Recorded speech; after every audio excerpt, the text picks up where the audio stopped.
Good evening, everyone. Welcome to our third and our last virtual public witness for 2023. My name is Maria Elena Perales. As many of you know, I work with the Sisters of St. Joseph of Orange in the Justice Office.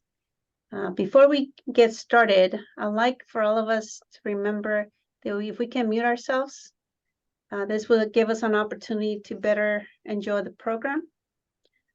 Please note that at the end of our reflection, there will be an opportunity to join in community and share. We are also recording this program, and know that our recording will be sent to you sometime this week. Tonight, we've invited Miriam Zuniga to lead tonight's program and share her experience in serving our dear neighbor.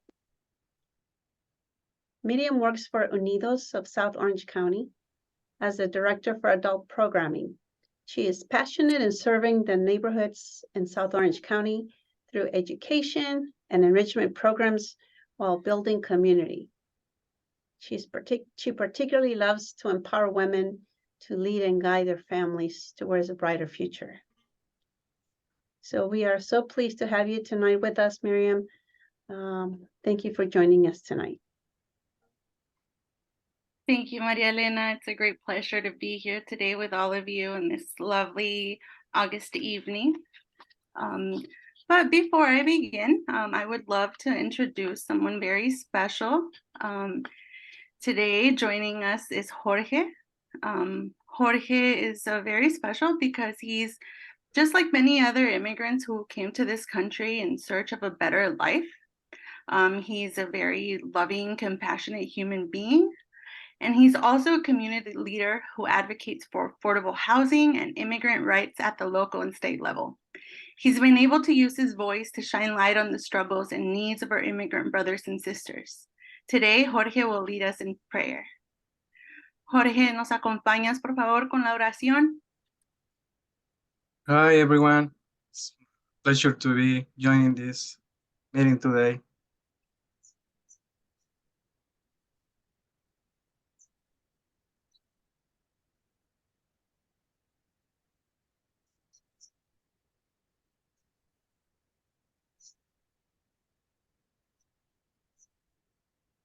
Okay, I'm gonna start with a prayer. Merciful God, we pray to you for all the men, women, and children who have died after leaving their homelands in search of a better life. So many of their graves bear no name. To you, each one is known, loved, and cherished. May we never forget them, but honor their sacrifice with deeds more than words. We entrust to you all those who have made this journey, enduring fear, uncertainty, and humiliation, in order to reach a place of safety and hope. In caring for them, may we seek a world where none are forced to leave their home and where all can live in freedom, dignity, and peace. Amen. Amen.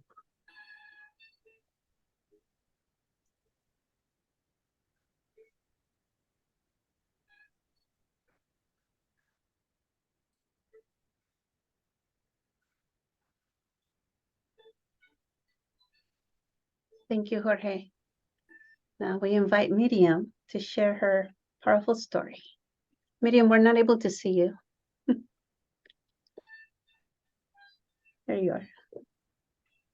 Yes, well, thank you for having me here, partners. My name is Miriam Zuniga. I am a longtime resident of the San Juan Capistrano. I've lived here about 30 years now. I grew up here and went to school, all my communities here. And now I have the pleasure to serve my community, which is even more amazing. Today here, I'm going to tell you a little bit about what I do. I work as an adult program director at Unidos. And what I do is I bring resources to our community, to our Latino immigrant community, resources that empower them as individuals, those resources that help them learn about those essential things that are needed. As an adult program coordinator, I help organize workshops for our community. Topics can range from financial literacy to parent workshopping, to also parenting. We do all kinds of activities that help foster that community within our neighborhood. But most recently, we had a survey, and what we identified, some of the information we found, is that the Capistrano Villas is a housing development with about 799 units that were built in 1971 through 1978. Our community, our neighborhood's population is of about 4,250 residents, which 80% of the community is Latino or foreign born. And out of those 98, about 51% of those households have an undocumented adult, one or more undocumented adults. With those workshops that I mentioned, most recently, one of the most successful ones that we had is in collaboration with our partners. We had the Mission Basilica, Czech, Chirla. We had Lisa from Immigration Law Center, and we hosted a workshop that kind of started from an idea of a resident. I'm really excited to know that these workshops are actually resident-led. There's not just an idea of us thinking, oh, our community needs this. No, it's residents actually speaking up and letting us know what they need. So during this workshop, which was pretty well attended, I believe we had about 55 to 60 individuals participate this day. And what we did is we had presenters like Chirla and Czech and our attorney give updates on immigration laws.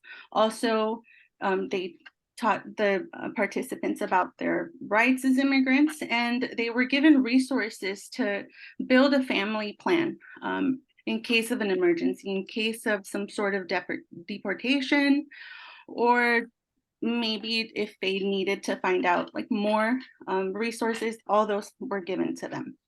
Very, very exciting moments to see how many individuals had their questions answered and how many individuals were connected to more resources. Aside from that, we do other workshops. We serve our community by offering these resources and offering that space for them to connect. As you can see here in the pictures, one of my favorite ones is CPR training. To know how many people feel empowered to be able to save a life in the community, to me, that's amazing. They all received their certificate and they had a great time. Down here on the left is one of our workshops with financial literacy. As you can see, that's also a very well-attended workshop. And on this side, it's just people coming together to plan events. And when you see people taking in that leadership of them taking that first step to creating something, I think that's when we realize that what we are doing is actually working. And also when those conversations in those spaces start, when those questions are being asked, like, why is it that we are living in these conditions? Why is it that my neighbor is, suffering so much right now and having to pay so much in rent? So all those conversations start there, and that community is being built. And what happens is that now we want answers, we want to know why things are happening. And from those spaces, a little group was created, a group of individuals who were already leading, who were already taking those roles in the neighborhood of organizing things. So now I said, like, okay, let's organize in a way that we can do an impact. So what we did is we gathered, we asked each other questions, we held individual interviews, like one-on-ones. We identified 3 issues that the community were facing. One of them was infrastructure. Our city, our neighborhood is really run down, lights, roads. You can name a bunch of things that are wrong in our neighborhood. Another one was those barriers to youth success. We're looking at many youth not finishing high school, ending up in gangs, and just not thriving as they should.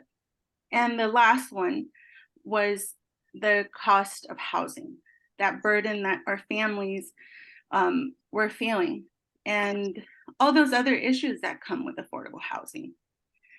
These systems are affecting our community, and mostly immigrants communities, because when someone doesn't have the documentation, they're most likely not to have a bank account, most likely not to have a contract within in their apartment they're renting,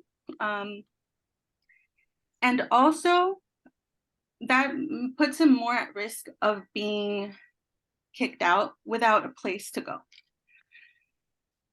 This is a big issue, and we know that at the end, it affected everything. It affected the barriers to youth success and the living conditions in our community. So we ended up prioritizing housing. As you can see here in the slide, this is a really pretty picture. One of my favorite ones. This is a lot of our core team members here at the Old City Hall in San Juan Capistrano. We did many months of advocacy, many public comments, phone calls, letters, emails, asking our city to build more affordable housing. And one of our greatest wins that day was that we got approved and we changed a policy in our housing element, a policy that will prioritize affordable housing that's built in the future to those who live or work in San Juan Capistrano, because those are the ones that are really in need at the moment.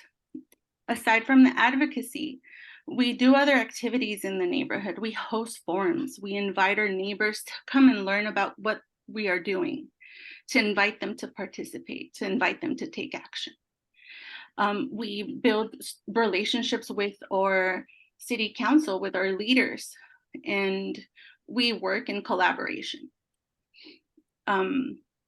Here at the bottom right, you can see our residents and our core team members attending the workshops and learning and getting empowered. On the top right, we do have what we call a community beautification day, which is held once a month.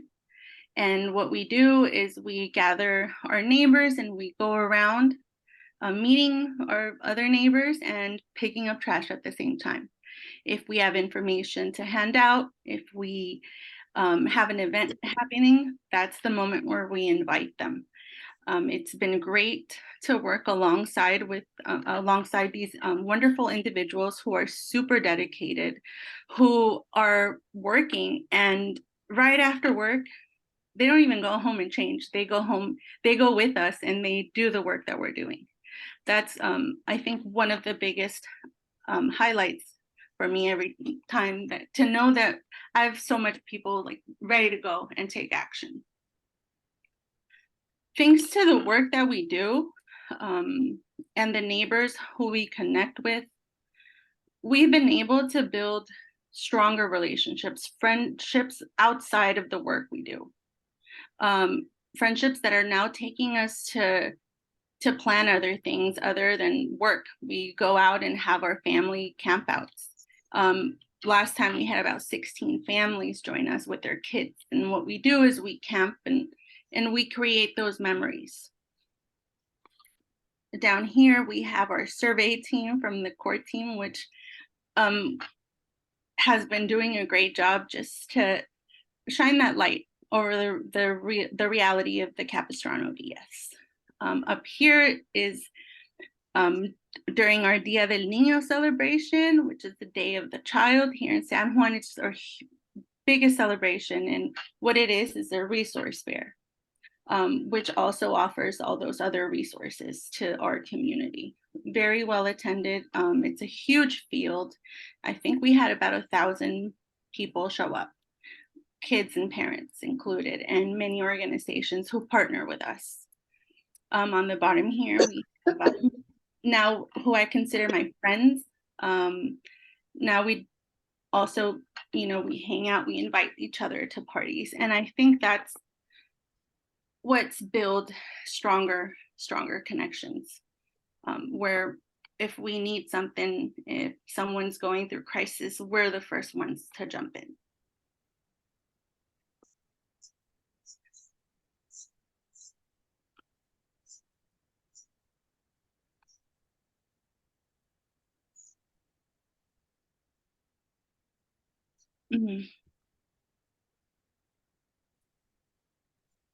I also want to share with you many of the struggles I see happening here in our neighborhood.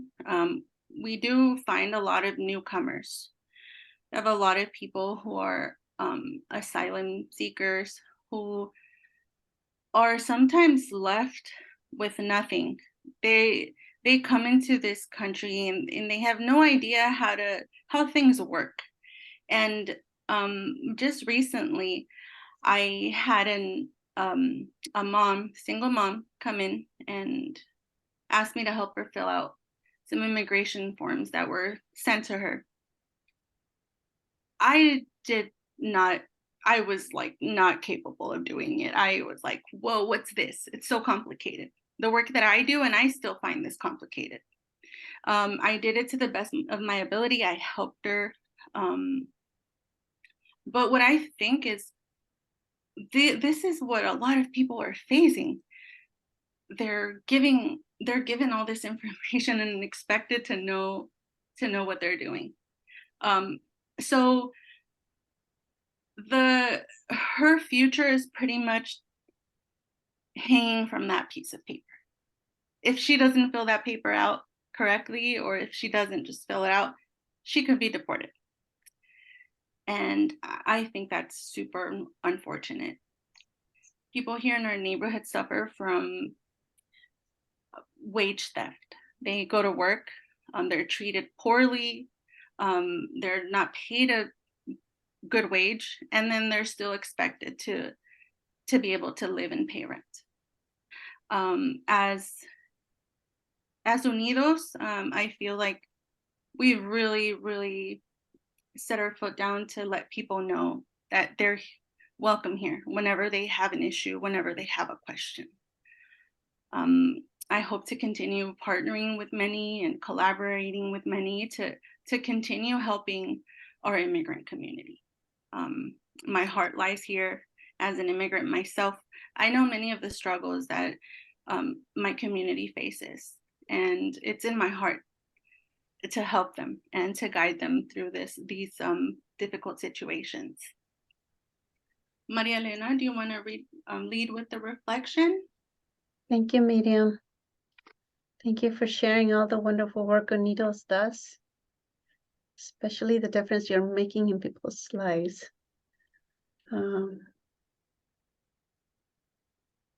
So I'd like for us to think about what we've heard, what Miriam shared. What impacted you the most?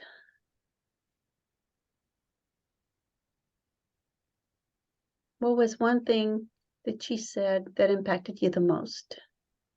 You want to take a few seconds to think about what that is? And then go ahead and type that in the chat. We'll give us a few seconds, maybe a minute for us to type that in the chat. And then we'll go ahead and read those. Miriam had, in other conversations we had, Miriam had shared about housing injustice of the people in San Juan suffer. And there are many families living to one apartment. Sometimes you mentioned there's maybe not be running water, there may be mold, or maybe no electricity. From what we see, we don't never get to see that. It was definitely a learning experience for me. You just see the nice buildings, the nice neighborhoods, but our people live behind the shadows, in the shadows, and we have no idea what they're going through. And because of Unidos, then they have an opportunity, some support there, and they have an opportunity to be able to share, and Unidos be able to find ways that they can provide resources for them to do just a bit better in their lives. Thank you, Miriam. So again, if you'd like to type something you'd like to share with Miriam, what impacted you the most from what she shared, feel free to do so. Thanks. Yes, Maria Elena, I'm going to piggy off what you said. That's true. Working with the community, I see up close those living conditions. I can't imagine, having to share a 3-bedroom apartment with 2 other families, especially now that the kids are going to start school. I think about it and like, how about the restroom? Like, how is it going to work, for all those kids to get ready for school, to have breakfast? And are they even having breakfast? Because most of the times, if people rent out their rooms, they specify like you can't use the kitchen. It's only the room. So you'll have families that have to end up buying their little refrigerators, and putting them in their room, and then them being crowded there with their kids. Also, you think about the kids going back to school. Do they have that space to study? Do they have that space to grow and be healthy and be able to imagine, to create things? Many of the times it's no, because they're burdened with all these other things, all these other issues, and their problems that are going on around them are handed down to them. I'm going to read some of the comments. Thank you, Miriam, for sharing. Mary Wilson, offering financial literacy so needed. We hope to provide that with other resources for our parish community in San Felipe and Dana Point. Thank you, Mary. Yes, financial literacy is very important. Thank you for the strong work in advocacy and education. Marianne, I appreciated the many ways that Miriam discovered how to build community, always looking for pathways to serve those most vulnerable. Okay, I have another one that says, what strikes me the most is the compassion with which you are listening to the people. I appreciate that you empower the residents, that changes are driven by them, and that everyone seems to be empowered by the work that your organization is doing. Thank you for such a beautiful sharing of the community that you are building. I wish I had known about you when I last visited San Juan. Well, we're here and I hope you're back soon. Teresa, hello. I apologize for entering. Okay. The strength that comes from utilizing the leadership of empowerment, community, dignity, initiative, freedom for the individual, self-determination, highest form of respect. Mary Wilson, very enlightening to hear the CLC team empowered to help the community. The people are at our mercy of love. Yesenia, as you mentioned, Maria Elena, sometimes our South OC immigrant communities continue in the shadows because there's a lack of resources in the area.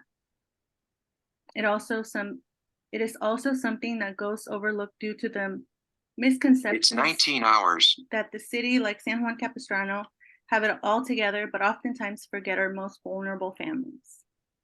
I agree, Yesenia. When we think about South OC, we think about wealth.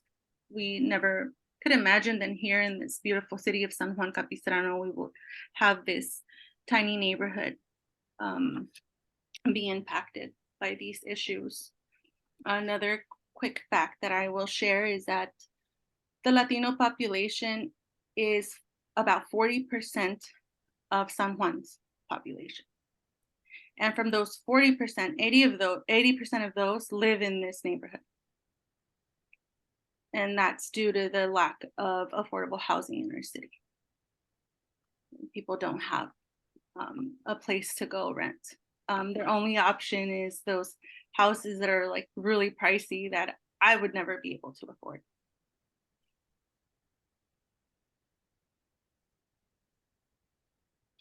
And those are all.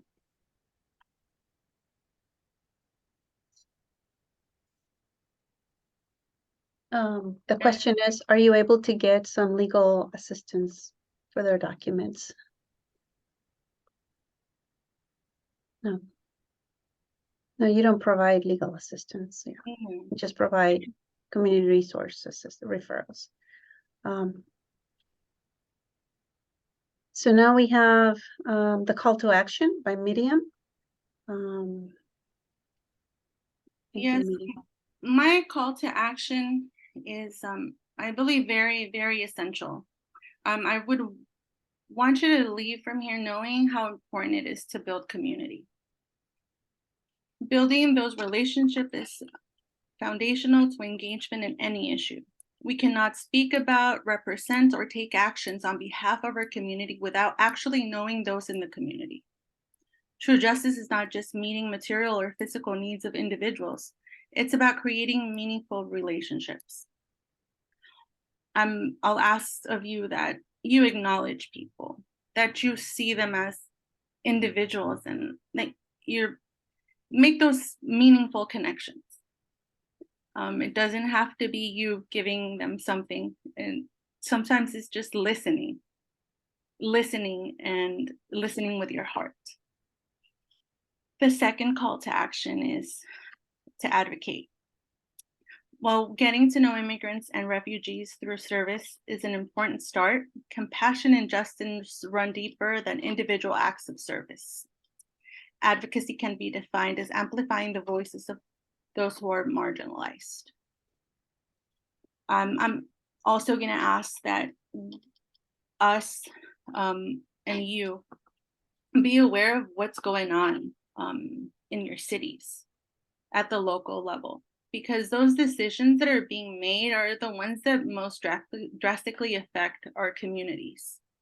So it only takes for you to sign up, maybe with your email, to get the city council's agendas or notifications when those meetings will happen, to know what's being discussed. And if you see anything that's housing related, affordable housing related, you can support by attending those meetings, by calling in and giving your public comment. You can email, you can write a letter, share with the people you know who also care about what's going on, to ask for them to get involved as well. And lastly, to share this with someone, to share what you heard today with someone. Thank you. Thank you, Miriam. Would you stop sharing the screen if you don't mind? Thanks. Thank you. Now we can see. So I appreciate all of you here today. Thank you for joining us this evening, especially to Miriam for sharing the powerful work she's doing through NIDOS and helping our marginalized immigrant communities in South Orange County. Appreciate all the work you do, and so grateful for all of you to be able to be here and be able to be part of this sharing. We will have a recording, and we will send it out sometime this week, hopefully by tomorrow, the day after. And I just want to remind you that our in-person public witness events start next Tuesday, a week from today. I hope that some of us can be there. It will be fun. Hopefully it won't be so hot. And we'll be meeting in the parking lot across from the inside by the auditorium. Thank you all of you for joining us, and we appreciate all that you do and all that you are.